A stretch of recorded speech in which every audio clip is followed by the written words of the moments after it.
کسی نے ہمارے چوتھے مولا اور آقا امام زین العابدین علیہ الصلوۃ والسلام سے اللہم صلی علی محمد وعلی محمد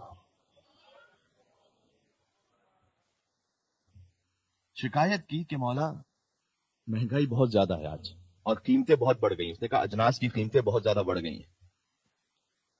امام علیہ السلام نے بہت لطیف جواب دیا کہ جو روٹ ہے اصل معاملے کی.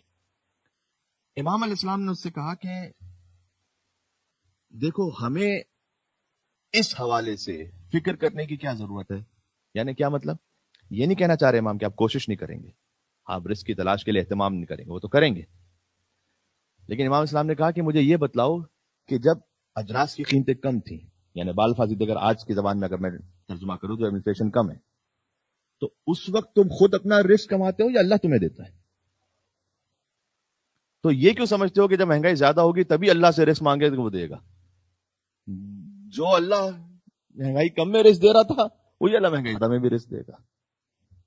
تو ہمیں اس میں پریشان ہونے کی کیا بات ہے؟ تو امام علیہ السلام نے ایک اصل عقیدے کو سمجھایا کہ یہ نہ سمجھو کہ جب حالات نارمل ہوتے ہیں تو تم خود اپنے آپ پر اپنی مرضی سے جی رہے ہوتے ہو, وہ بھی اللہ ہی تمہیں عطا کر رہا ہوتا ہے. تو تمہارے لیے مہنگائی اللہ تعالیٰ کے لیے تھوڑی ہے کوئی, تو اس وقت بھی اللہ تعالیٰ دے رہا تھا, اس وقت بھی اللہ تعالیٰ دے گا. تو پھر وہ حضرت موسیٰ علیہ السلام کو نصیحت جو اللہ تعالیٰ نے کی تھی کہ اے موسیٰ جب تک میرے خزانے خالی ہونے کا یقین نہ ہو جائے تو کسی اور کی طرف پہ نہیں جانا ہاتھ پھیلانے کے لیے.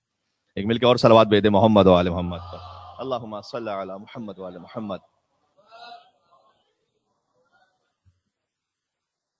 تو محنت زحمت کوشش ضرور کیجئے, خلق خدا میں آسانیاں تقسیم بھی کیجئے, لیکن اپنے اس بنیادی عقیدے کو یاد رکھیے کہ دیتا وہی جو مہنگائی میں بھی دیتا ہے اور مہنگائی نہ ہو تب بھی دیتا ہے. اللہ سبحانہ و تعالیٰ ہی رزق عطا کرنے والا ہے, رزاق متین وہی ہے.